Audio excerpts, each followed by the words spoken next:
So it's been a bit of a while since we all convened due to the COVID-19 challenges. Once again, as our English division press correspondents, I would like to welcome you to the new media studio where we'll be holding our press briefings hereforth. The purpose of today's press briefing is to update you on current issues, and I am joined by the Attorney General as well to provide us with updates with regards to issues on the rule of law. But before we get into rule of law areas, I'm going to give you a bit of a perspective in terms of other current issues as well. And I would like to start with a broader overview, considering that we are in the new year. According to the Ethiopian calendar, there's some reflection processes that I would like to go through a little bit just to give us an indication of what were the successes and the milestones that had been achieved in the previous year. So some of the notable milestones as part of the reforms process that have occurred over the past year, and which I would like to particularly draw attention in that regard.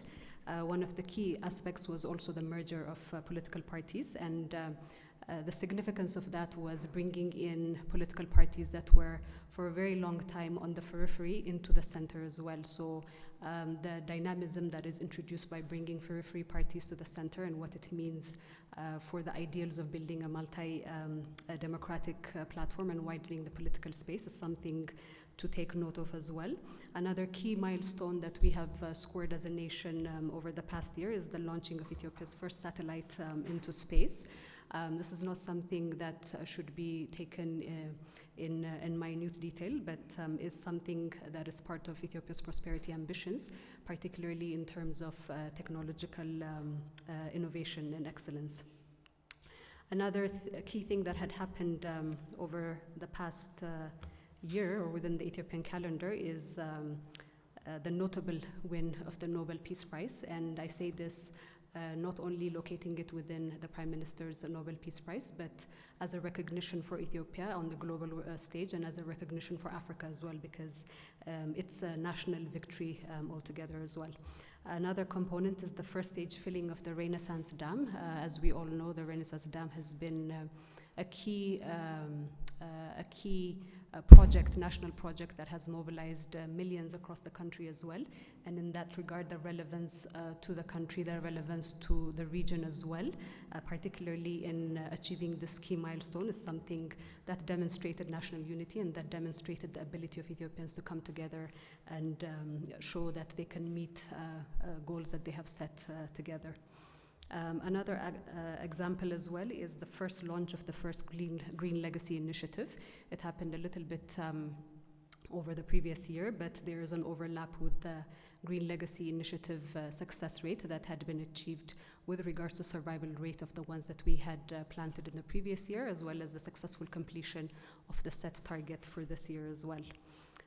Similarly, a key other notable milestone was the initiation and the completion of the Shaggar Park's Friendship Square, which we recently were able to observe. But also within the same year, Unity Park as well was a key project.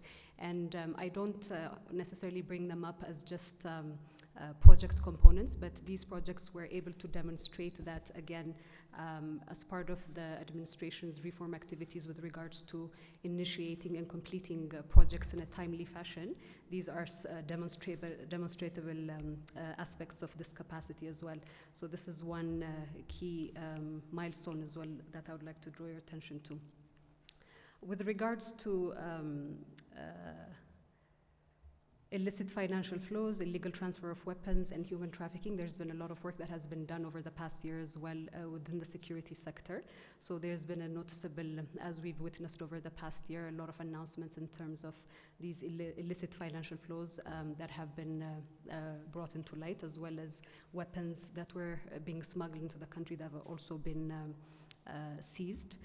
So this shows that there's coordinated efforts among regional actors and federal actors in terms of bringing perpetrators into account with regards to this area. Agriculture productivity is also something that had shown an increase over the past year.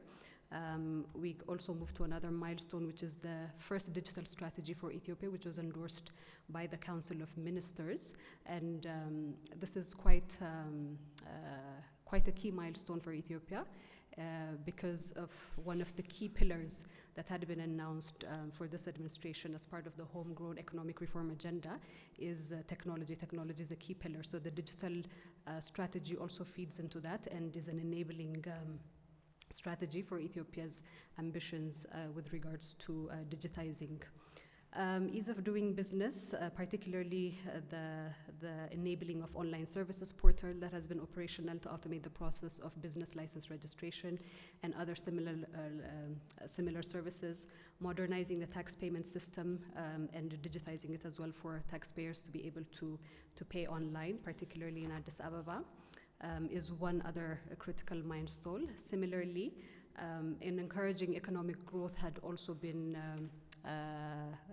registered in the first quarter of the year, albeit the impact of COVID-19 that came on a little bit later. Related to COVID-19, Ethiopia had also made remarkable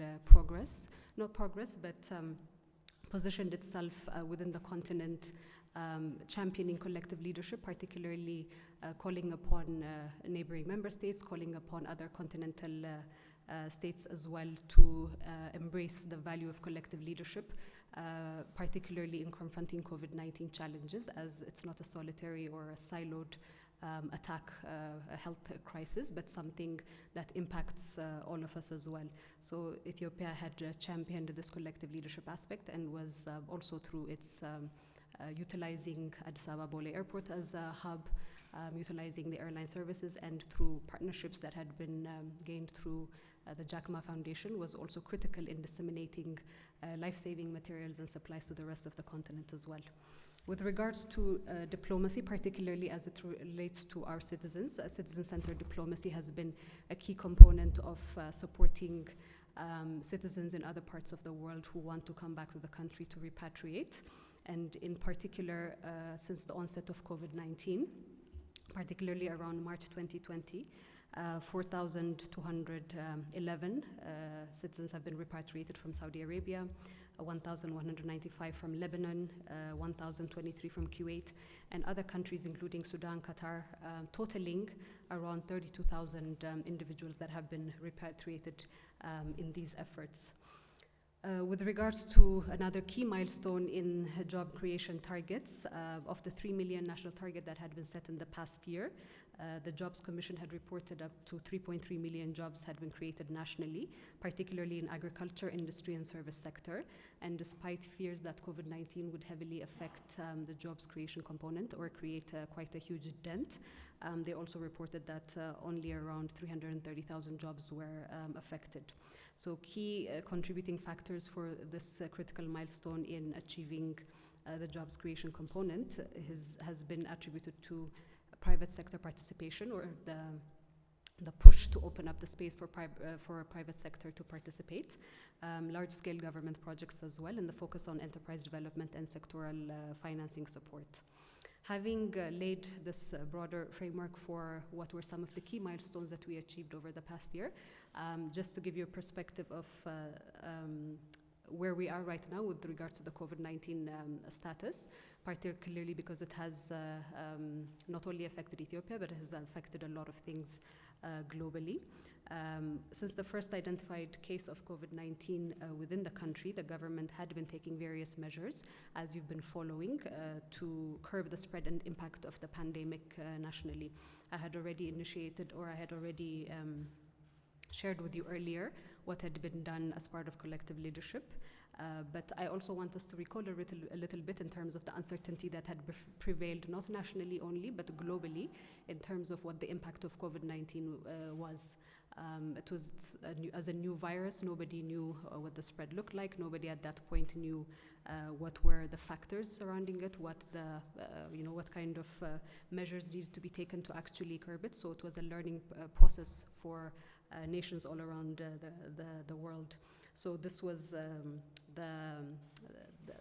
this was kind of the prevailing environment at that point in time, and fear was a guiding factor for a lot of countries. Many were overwhelmed by this uncertainty, And particularly for Ethiopia, one of the challenges related to COVID-19 and the fear around that was, as a developing country with a weak healthcare system, not knowing what the influx would mean for a weak healthcare system was one of the key considerations in terms of the measures that had been taken subsequently. Also, the impact on the economy was something that at a global level was steering a lot of waves.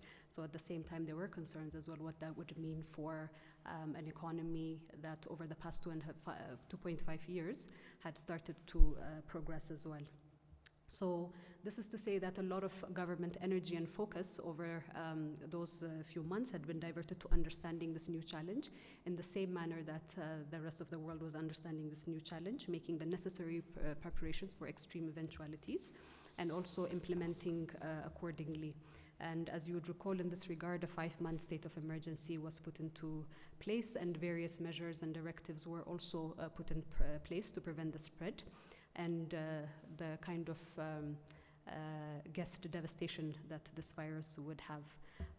And I would also like to again recall that Ethiopia, particularly for the measures that had been taken in curbing the spread of COVID-19, has been internationally lauded as part of best practices for the measures that had been taken.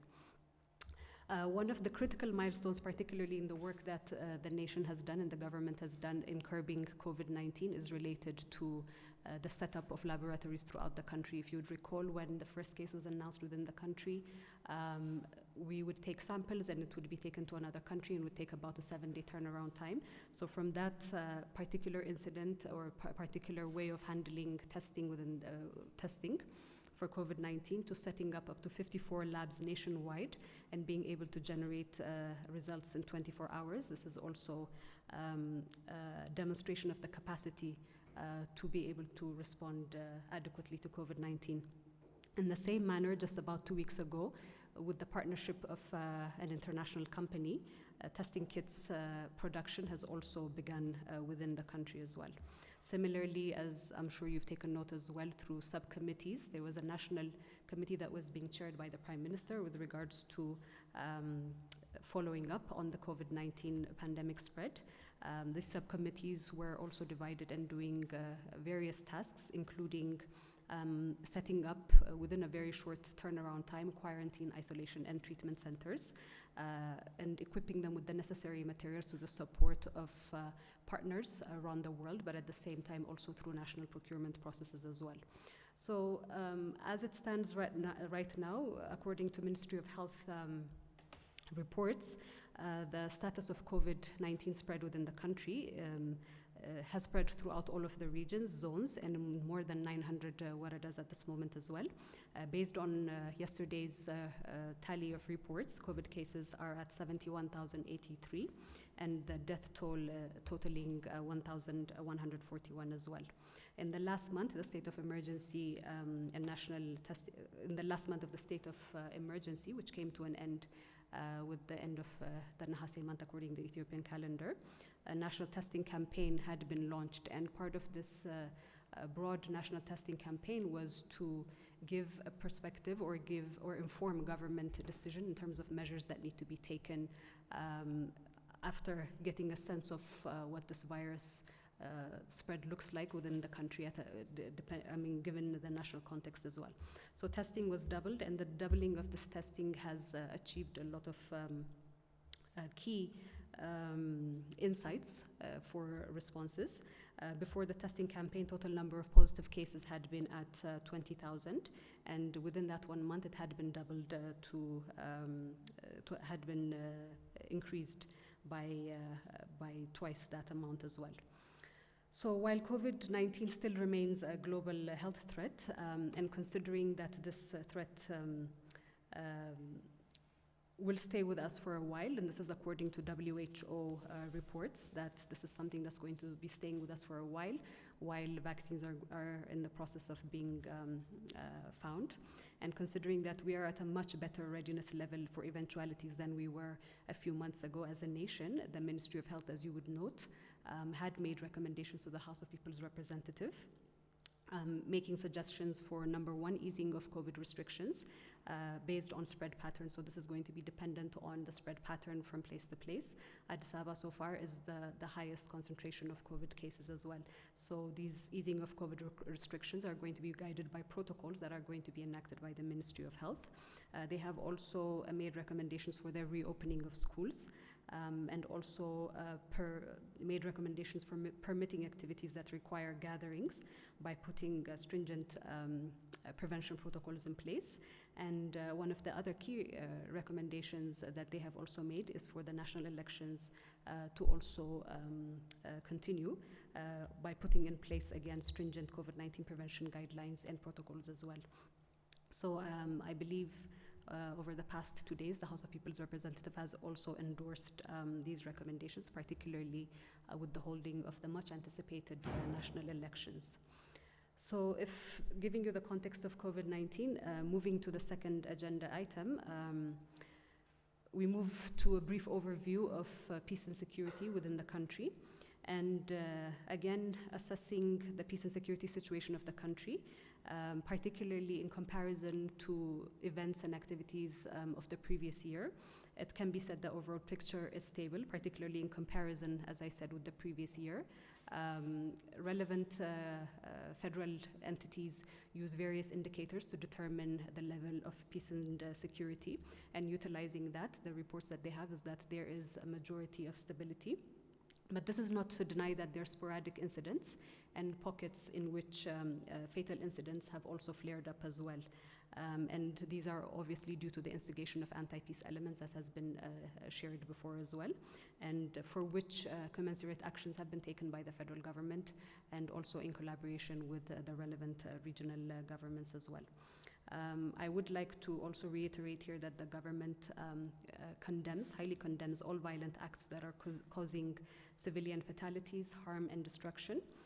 But also beyond condemnation, the federal government has also been taking commensurate actions in that regard. In particular, the recent attack on innocent civilians in Metakal is an egregious act, and again, the federal government heavily condemns it and also expresses condolences to the families of those that have lost their lives. Considering what a large country Ethiopia is, the broader perspective, as I had shared with you, is of relative stability, and we're not looking at incidents in these particular locales to give us that whole perspective. Particularly within the past few months, and Dr. Gedion will expound a little bit much more in terms of what has been done, particularly on the rule of law, but there's been strengthened efforts to ensure the rule of law, and security reforms underway have also been adapting and responding to the dynamism of the circumstances and the events that are happening. Again, saying this though, I want to reiterate, and we should not forget that sustainable peace, particularly, or a critical component to sustainable peace are communities themselves as well. So under the auspices of the Ministry of Peace, various initiatives have been put into place in different parts of the country, community policing mechanisms in which the community themselves are at the center and the heart of also ensuring the peace of their communities has been part of that. The community dialogues have been forged, and this is something that's ongoing under the purview of the Ministry of Peace. Moving on to the fourth agenda item, particularly responding to the issue of natural disasters. As we have all observed over the past few months, Ethiopia has been experiencing above season average rainfall, which has led to natural disasters in 5 regions of the country. This heavy rain-induced flooding and landslides have caused a lot of damage on property, loss of livelihoods as well, and displaced many people. Thankfully, no lives have been lost as a result, as far as reports that we have received. Due to these unprecedented rains, it has been reported that 43 waradas in 22 zones and 5 regions have been affected by flooding related to heavy rains. Yet there has been a lot of work that has been undertaken in collaboration with the federal government and the relevant or the affected regions to be able to respond in a timely manner and ensure that no lives were lost, despite the fact that property and livelihoods as part of that have also been affected. Although this year's rain exceeded expectations, I'm sure you would be wondering what were the precautionary measures that had been done before. Was it not expected? Natural disasters like this do not have a tendency of giving us an appointment in terms of when they will occur, but the federal government together with regions had been in preparation for, based on weather forecast, setting up dikes in areas where dikes were not existent before, but also fortifying and strengthening existing dikes as well. Nevertheless, again, because of the high amount of flooding, the high level of rains than had been expected, all of these damages were caused because of trespassing of these dikes. So early preparation work had also been done in anticipation, particularly in terms of making food and non-food items proximate and decentralized, whereas before the disaster risk and management entity would have deployed after such a situation occurs, just in anticipation of what these rains or heavy rains could have done. They had already started decentralizing it, and it is as a result that they were able to quickly be able to meet the needs of affected communities. The National Defense Forces and federal and regional governments, as I had mentioned, had also been coordinating relief efforts, and once the floods have receded, there is going to be also follow-up work in terms of reinstating affected communities back into their locales. Before we move to the rule of law of components, just one of the key highlights that I also want to share is regards to the call or the new initiative that has been called upon by the Prime Minister, which is the Dine for Ethiopia. And this is related to some of the key milestones that I had shared for you. So in sharing this perspective with you, it's not really just about a dinner, but this is sort of an exercise in which all members of the country at all levels have been invited by the Prime Minister to participate in enabling similar kind of projects that had been undertaken that have an economic value, that are positioning Ethiopia as a key touristic destination, that are also creating jobs and mobilizing the service economies as well as different sectors as part of this mobilization. So the Dine for Ethiopia initiative is aimed at mobilizing resources for the development of 3 projects that have been stated in the Amhara region, the Oromia region, and the Southern Regional State, with the hope that similar kind of lessons that we have learned from the urban city projects would go national, would go regional as well, and be able to create opportunities by tapping into untapped resources that we've held on to. So the aim is to raise 3 billion and also match it with the 3 billion through goodwill support or other forms of support as well, and allocation of 2 billion for each of the project sites. And this is considered a national legacy project in the sense that there are various tiers in which all levels of the community will be able to participate. And in this regard, different accounts have been set up towards that. So I just wanted to make this brief announcement again.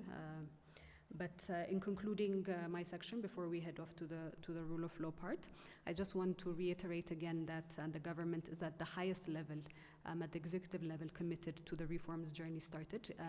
There are speculations that have been being spun around at various intervals that some of the incidents that have occurred over the past few months may have derailed the reforms process. That is absolutely not true and very far from the reality and the commitment of the federal government, particularly at the Prime Minister's level, because the reforms journey is a very multi-dimensional journey. It cuts across many components as well. And I also want to reiterate here that it's really important to understand the nature of reforms as well, in that they are deep, they will take time, and they are multi-dimensional. So in that sense, it is cumbersome because established systems have to be shifted, structures and entrenched attitudes all take a long amount of time. So regardless of the occasional incidents that do happen, the general perspective with regards to the administration is commitment to the reforms track that has been started, particularly in the democratization journey of it. So with this, I will conclude my section, and then I invite Dr. Gedion to brief us on the rule of law, and then we'll take questions. Thank you. Thank you very much.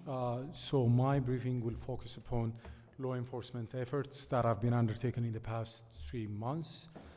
So as you all know, on June 29, 2020, the renowned singer and artist Hachalu Hundessa was assassinated in Addis Ababa.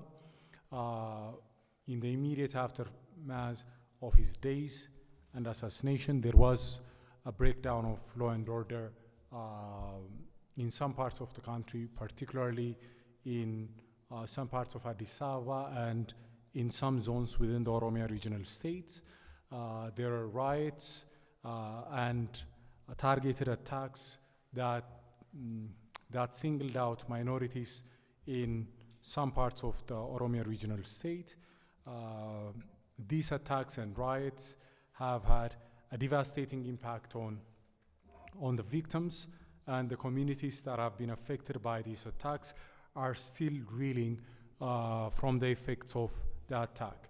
As a result of these attacks, more than 160 individuals have died, and around 360 individuals have been injured, and the destruction of property is estimated to be around 4.6 billion Ethiopian birr.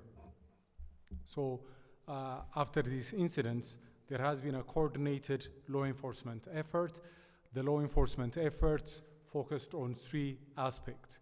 One focus of the law enforcement effort was on the assassination of artist Hachalu Hundessa. The second focus of the law enforcement effort was the violence that has occurred in some parts of the Oromia regional state. And the third focus of the investigations and the law enforcement effort was the violence that has occurred in Addis Ababa.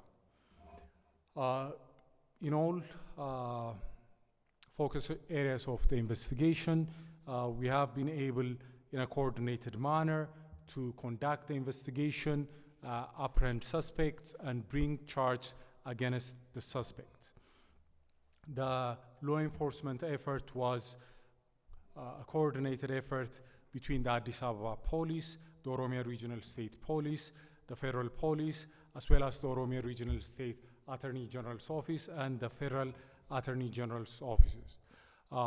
Because the crimes that have been committed that I have referred to earlier fall in different jurisdiction levels, some of the investigations and prosecution has to be done by the regional law enforcement agencies, and some of the matters have to be handled by the federal law enforcement agencies. So there has been an effort to coordinate our work, and we have managed to conclude our investigation and bring charges against most of the suspects. So in this effort, what has been accomplished so far is that in relation to the violence that has occurred in the Oromia regional state, more than 2,000 suspects have been brought to justice. Charges have already been opened, charges are already being pressed in various parts of Oromia at the regional courts. Furthermore, in relation to the assassination of Hachalu Hundessa, the suspects who were responsible for this heinous crime have already been identified, and they are being brought to justice. In relation to those who have instigated, incited, and directed the violence and riots both in Oromia and Addis Ababa, the suspects have been apprehended, and the investigations have been concluded, and charges have already been pressed. In some of these cases, in addition to the usual investigation process, there are also preliminary hearings before the actual trial commenced, and all of this process, the investigation, the pre-trial hearing, and at the commencement of the actual trial, the pressing of charge, has taken around 3 months. So most of July was spent on conducting the investigation. Pre-trial hearings were conducted mostly in August and early September, and by September we have already pressed charges. So we are of the opinion that compared to previous track records, we have made some progress in speeding up things and in bringing suspects to justice in a rather quick manner.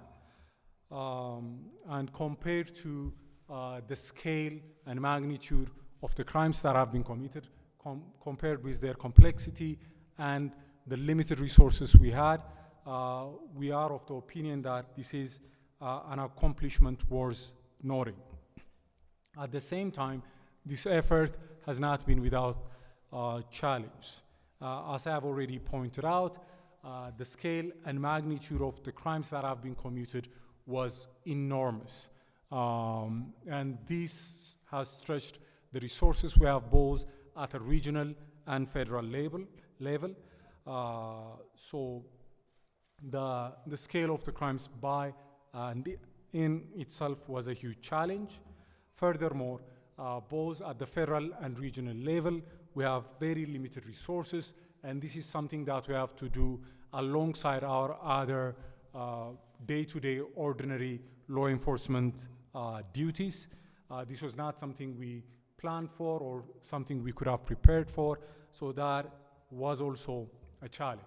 The other challenge we have faced in this law enforcement effort was the fact that we are still in a process of transition and in a reform process. We are still undertaking institutional reforms. We are, I would say, in the midst or in the first half of our reform process. So this presents its own challenge because we have institutions and personnel and systems that are in the process of reform as opposed to being already reformed. That has meant that along the way we have faced some challenge, and there have been instances and incidents in which we could have done a better job. So there were challenges, but despite the challenge, I think it was a successful effort in upholding rule of law and enforcing the law. So by way of starter and as a background, I think I would stop here, and then I'll try to elaborate on these points through the question and answer sessions. Gedion, we can open it up for questions, particularly contained within the briefing points. Just as a matter of how we can do it, we'll take 2 questions from each reporter, and we'll see if we need another round. Please keep it short, and if you can at best address it to either one of us so we'd have clarity in terms of our response, would be great. Okay, so we'll take Robbie, Brooke, Grum, and then Simon over here for the first round. Thanks. Thank you, Mr. Attorney General. I'm Robbie with Agence France Presse. As you know, more than 9,000 people were taken into custody in the aftermath of Mr. Hachalu's assassination. How many of those people are still in custody? And what is your response to allegations from Human Rights Watch and other organizations that the investigation process was marred by serious due process violations, people being rearrested, violation of bail orders, that sort of thing? And related to that, Mr. Jawar Mohammed was in court today saying that the case against him is politicized, and this is an attempt by the government to put him behind bars so that he cannot run in elections. What is your response to that? My second question is for Billene. You mentioned the violence in Metakel zone. What has the government been able to confirm about the nature of the violence, the nature of those attacks, who was involved and why, and what sort of details can you provide on how people were affected, deaths, displacement, injuries? And that's it. All right, thank you very much. My name is Brooke Abdu. I'm from the Reporter newspaper.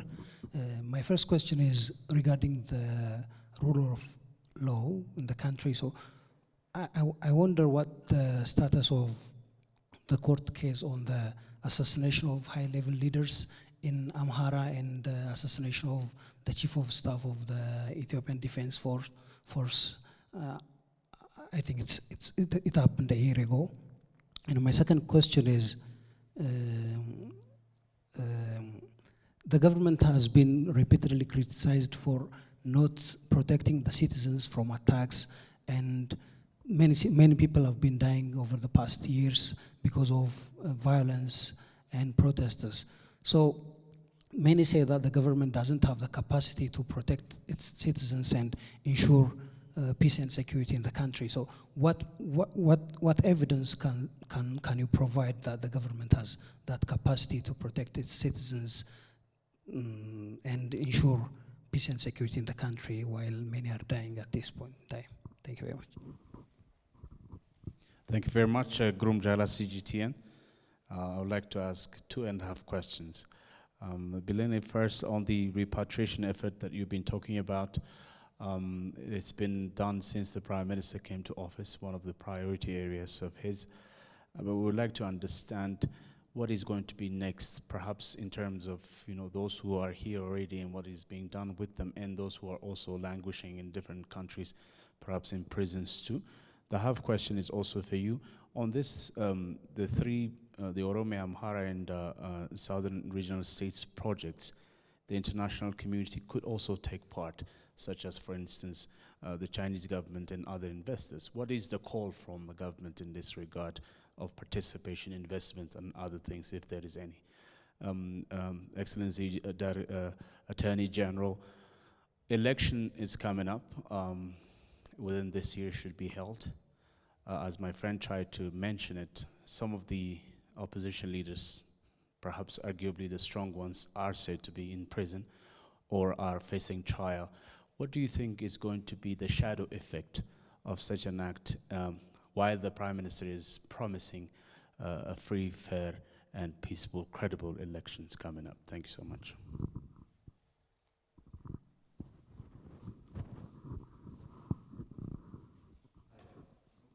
Are we working? Yeah, we're working. Simon Marks with Bloomberg. Without repeating some of the questions, I'll try and differentiate. But first one for Billene. Simply, do you think that the upcoming elections can be considered fair and credible if some of the Prime Minister's sort of greatest opponents and critics are in fact in a pre-trial phase or in detention of some sort? And obviously we're talking about people like Jawar Mohammed here. And my second question to His Excellency the Attorney General, could you perhaps go into a bit more detail on some of the evidence that's been brought forward to charge both Bekele Gerba and Jawar Mohammed? Because some of the sort of analysis and critique we hear is that the law, the anti-terror law, for example, that's been used has been often politicized in the past. But perhaps you can just maybe spell out some of the evidence to maybe back up those charges. I'd be interested in knowing. Thank you. You've given us some figures here concerning the destruction and loss of lives. 160 have died and 360 injured. And what are these a result of? I mean, have there been independent investigation done, and everybody across the board agreed on these figures? Or just kindly, Billene, clarify on the government is changing currency and with motive. So far, how is the government doing? Are you achieving the target or the mission of changing the currency so far? Are we seeing people giving out the money that was alleged, being held from the economy and all that? What's the progress? Are we seeing the money coming out? Thank you. Okay, I think let's respond to these questions and we can continue.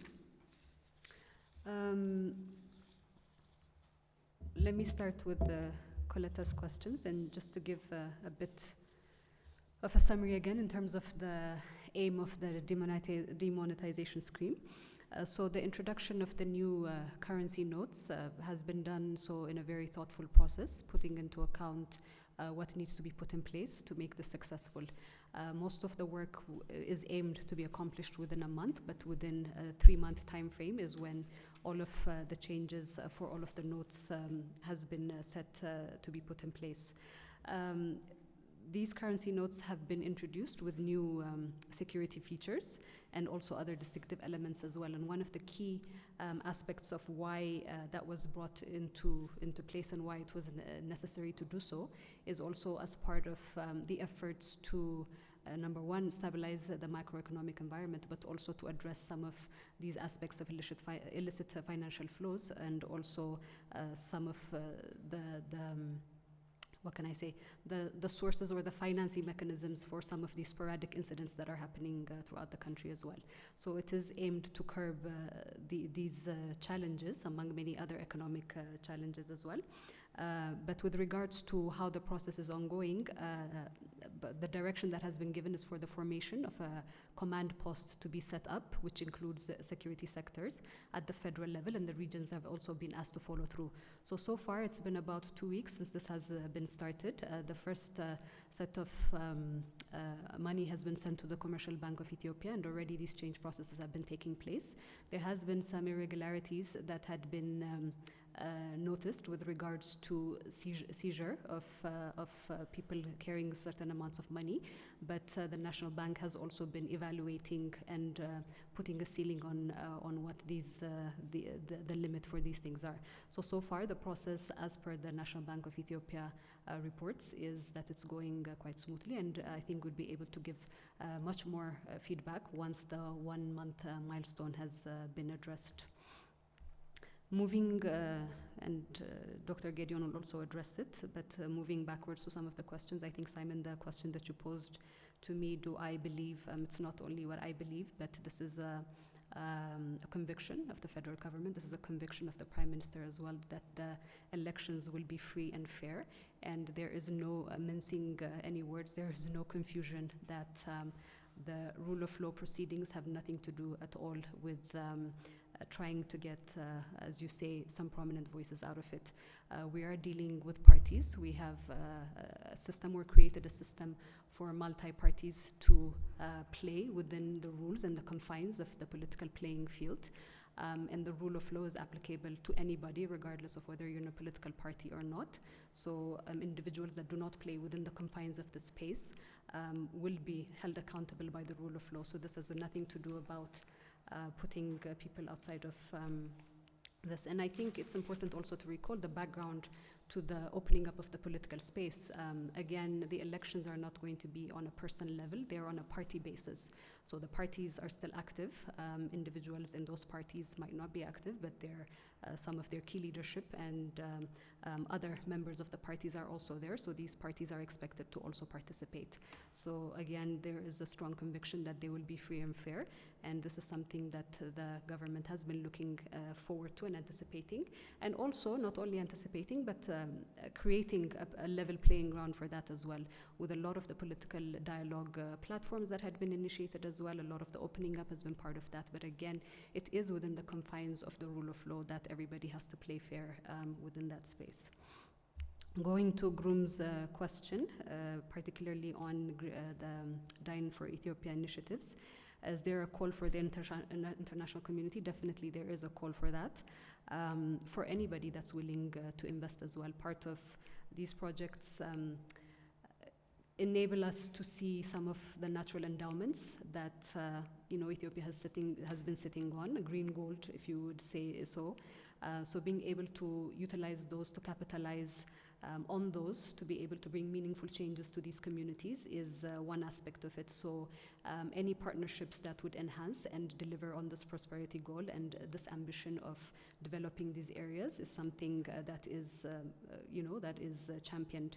And the call is not only for international investors, but local investors as well. If we look at the experience of how the Entoto Park project was progressing, the government created an enabling condition for private sector involvement by putting in infrastructure, electricity, roads, and water. So this is the same kind of enabling environment that is planned to be created in these 3 different regions, and with the participation of private sector to further enhance the community's engagement, ownership, as well as development out of it as well. So international stakeholders are also invited in that regard. With regards to your question with the repatriation efforts, indeed, the repatriation efforts are not something only new and limited to COVID-19 repatriations, but before that as well. The Prime Minister has been actively engaged in negotiating with different countries to bring back also former prisoners as well that had been imprisoned for various offenses in different countries as well. But also domestic workers who are in grave conditions, whose situations within their host countries are not really supporting their development. As part of the citizen-focused diplomacy, there has been a lot of people that have been returned, but it's not a very simple process as well. It is a cumbersome process, so this work is being done at the consular level with the support of the Ministry of Foreign Affairs as well as partner organizations as well. So the priority focus, particularly in this period, has been given to those that are in dire need of that kind of support, whereas there are other forms of citizen-centered diplomacy work that is being done at the consular and the embassy level, which is supporting these citizens in their host cities and host areas as well.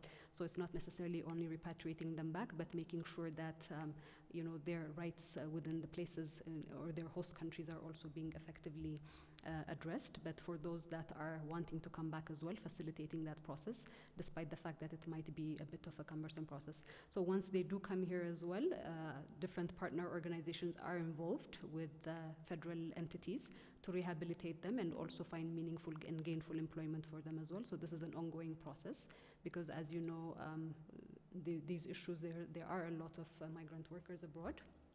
And in relation to the complexity of the tasks as well, the task of reintegrating them back into the communities as well and finding them meaningful and livelihoods is an ongoing process. With regards to Robbie's question on Metakal, this is something that happened recently, so investigations are still ongoing as well. Who are behind this? There is some information to indicate that bandits are operating in the area as well, but so far measures have been taken to bring to account over 300 have been apprehended for their involvement, including leadership in the area as well.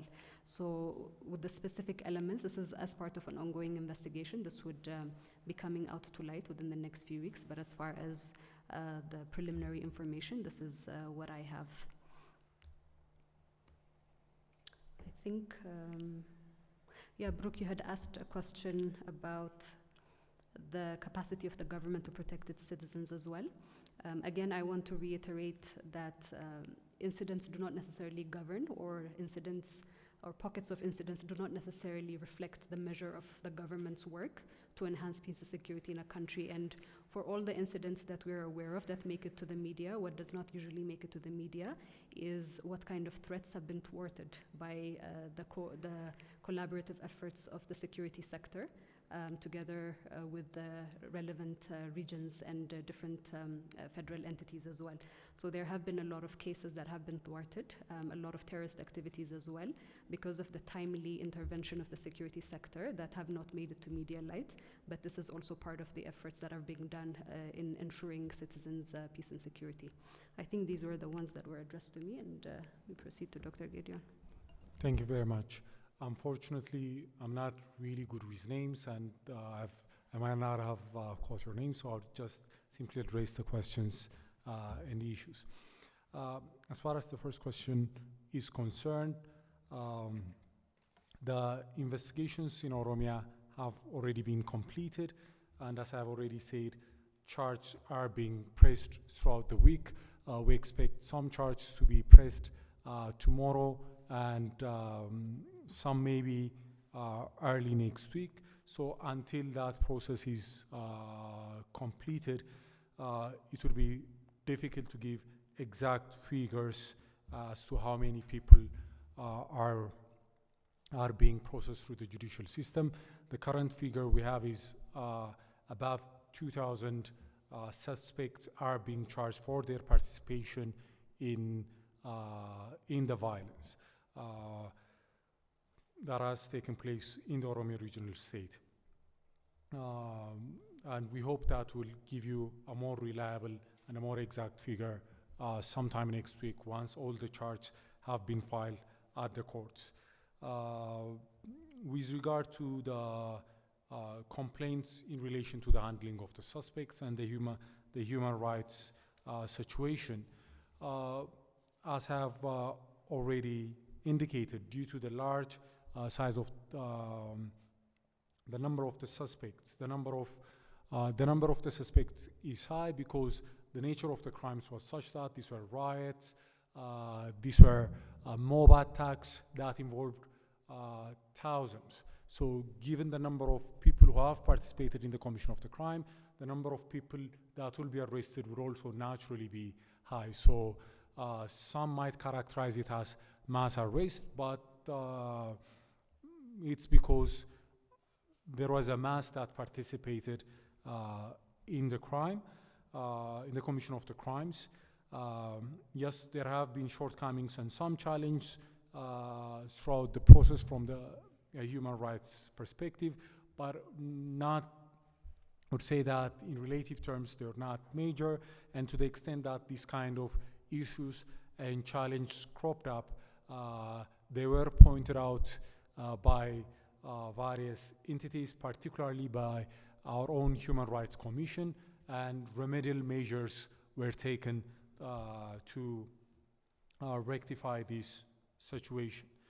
Now, as far as the nature of the charge is concerned, yes, some of the suspects, some of the accused complain that they are being charged for their political activity because they criticize the government, or because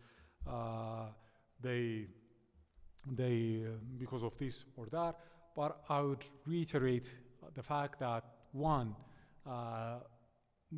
there were hundreds of people who have been directly affected by the violence these individuals have instigated and incited. Right? So we have to distinguish between peaceful, lawful political mobilization and the kind of rhetoric, the kind of ultra-nationalist, militant, violent political activism that results in death and injury of citizens. There might be a correlation between their political activity and the crimes they have committed, but we have to distinguish between correlation and causation. Some of the suspects, some of the accused are politicians, but they are not being charged for their political activity. They are being charged for their acts, their conduct that has resulted in the deaths of hundreds of citizens. And that's not something we could ignore. That's not something we could put under the rug. This is something that has to be investigated, and people have to be held accountable to the extent of their participation. The people who directly participated in the mob attacks, the individuals, the youngsters, they have to be held accountable. That's true. But those who have organized them, those who have instigated them, those who have incited them also have to be accountable. Whether they are journalists, politicians, it shouldn't matter. As far as coming to the third question, I think it was an update or the status of the trials relating to the assassination of the Chief of Staff and the officials of the Amara regional state. As far as those, as far as the suspect and the perpetrator of the assassination of the Chief of Staff is concerned, the court has already pronounced it, gave its ruling on the guilt of the accused, so we could say that he's a convict. Now, what remains is sentencing, and the case has been adjourned for sentencing, so it's in its final stages. The other case as well is it has progressed and it's in a rather final stages, but not as advanced as the first case I mentioned. We hope and expect that now that new judges have been appointed both at the federal first instance level and at the federal high court, the burden on the judiciary will be in a better position to speed up these cases and sentence them and conclude the proceedings. So that's the update that we could give.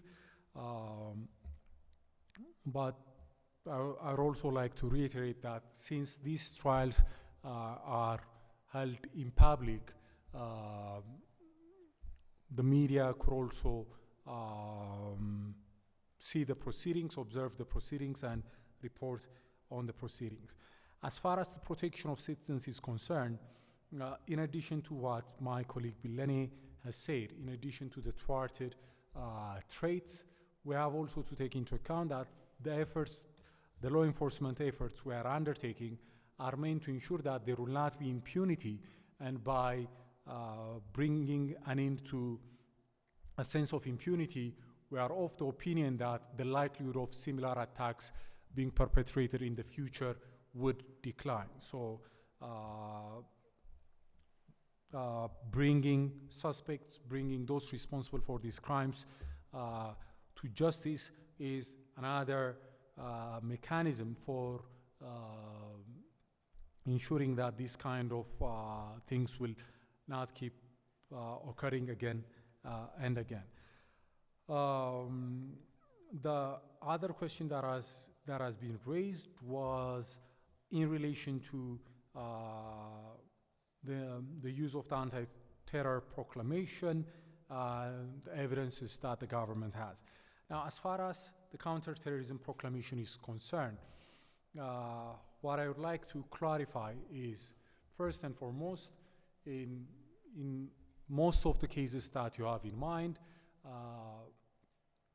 the most serious charge that has been brought against the accused is not even on the basis of the Counter-Terrorism Proclamation. It's on the basis of the ordinary criminal code.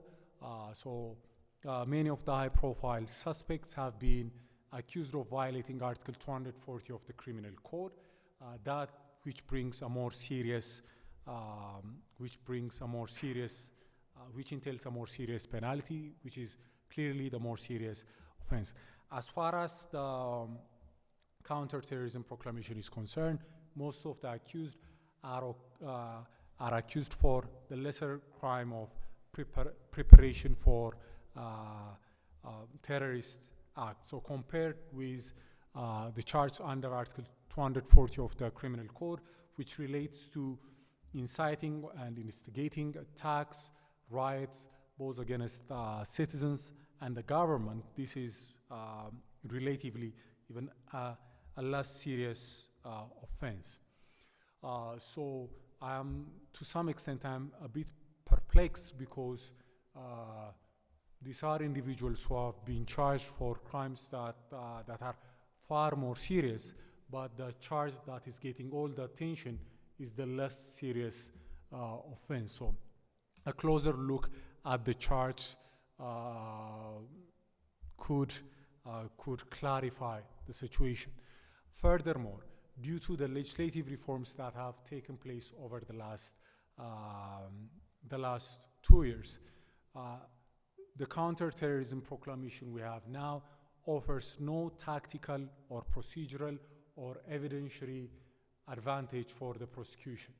Previously, the complaints about abuse of the Anti-Terror Proclamation could have been rather justified because compared with the ordinary criminal code, the Anti-Terror Proclamation offered enormous, huge procedural and tactical advantage in terms of how the evidence is weighted, assessed, in terms of pretrial detention, so forth and so on. But the Counter-Terrorism Proclamation that is currently in place offers no such advantage for the prosecution, and it doesn't put the suspects at any undue disadvantage. So if you ask me, it's not the prosecution that is trying to politicize the proceedings, it's the other way around. Finally, as far as the number of victims and the damage that has been assessed is concerned, these are the numbers that we have arrived at through our investigation process. So far, we have not seen any credible or any credible data that challenge these figures. So, in our view, these are as credible as the figures of victims, fatalities that one could get at this point in time. Thank you. Unless there's any remaining questions or follow-up questions, we can wrap up. Follow-up question, Simon? Okay, we'll take a follow-up question with Simon and we'll... Hi, Billene, can I just ask you, 'cause today was the first session, I believe, of the new Tigray Council, Parliament, whatever you want to call it. What is the government's view on the establishment of this new Parliament up there, considering it was done on the back of an illegal election?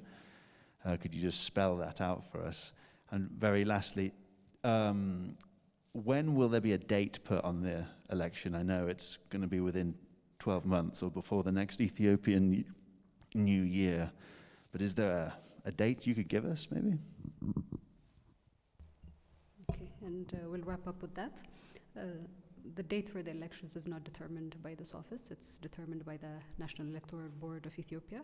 So once the House of People's Representatives have said yesterday that they've endorsed, or a few days ago have endorsed the Ministry of Health's recommendations. So the next process is for the National Electoral Board to determine their readiness and preparedness and announce that. So we will all await and hear back for that date. With regards to the other question that you asked me, I defer that to the House of Federation because the House of Federation has deemed the elections as null and void. So again, in terms of the new setup that you mentioned, I would defer to the House of Federation as well because we play within the constitutional framework. Thank you. Okay, thank you very much.